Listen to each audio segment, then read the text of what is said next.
അങ്ങനെ ശാരികയുടെയും ശൈത്യയുടെയും വാക്കുതർക്കൊക്കെ ഒന്ന് ഒതുങ്ങി കഴിഞ്ഞപ്പോഴതാ ഷാനവാസ് കറ കളഞ്ഞ അനീഷിനെ തേടിയിട്ട് ഇറങ്ങിയിട്ടുണ്ട്. പക്ഷെ ഷാനവാസ് ചോദിക്കുന്നതെന്ന് വെച്ചാൽ ബിഗ് ബോസ് കുറച്ച് മുൻപ് ടാസ്ക് പോലെ ഒന്ന് കൊടുത്തിരുന്നല്ലോ, ബിഗ് ബോസ് ഹൗസിൽ നിന്നും ഇറങ്ങിയാൽ ആരെയാണ് ആദ്യം വിളിക്കുക എന്നുള്ളത്. അപ്പോൾ അനീഷ് പറഞ്ഞത് അനീഷിൻ്റെ അനിയനെയാണ്. കാരണം എന്ന് വെച്ചാൽ പുള്ളിക്കാരൻ്റെ നാട്ടിലേക്ക് തിരിച്ച് വരാൻ പറ്റുമോ, വീട്ടിലേക്ക് തിരിച്ച് വരാൻ പറ്റുമോ, സ്വീകാര്യത ഉണ്ടാവുമോ എന്നൊക്കെ അനിയനോട് ആദ്യം ചോദിച്ചാൽ ഷാനവാസ് ചോദിക്കുന്നു, തിരിച്ചു പോയ സ്വീകാര്യത ഉണ്ടാവുമോ എന്ന് ചോദിക്കാൻ മാത്രം നീ ബിഗ് ബോസ് ഹൗസിൽ എന്താണ് കാണിച്ചത്? അനീഷ് ഒരു വ്യക്തമായിട്ടുള്ള ഉത്തരവൊന്നും കൊടുക്കുന്നില്ല. ഷാനവാസിന്റെ ഒരു ചോദ്യത്തിൽ കുറച്ച് കാര്യമുണ്ട്.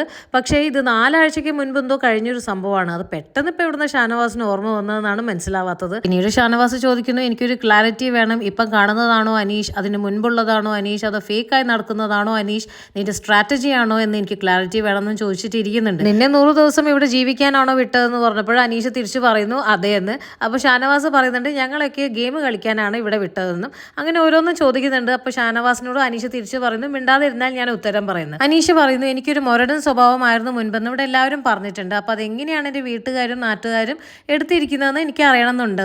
ഒരുവിധം എല്ലാം സംസാരിച്ചൊന്ന് ഒതുക്കി വെച്ചതാണ് വീട്ടിലുള്ളവർ. ഇപ്പോൾ പുറത്തു പോയവർ വന്നതിന് ശേഷം വീണ്ടും അടി പൊട്ടി തുടങ്ങിയിട്ടുണ്ട്.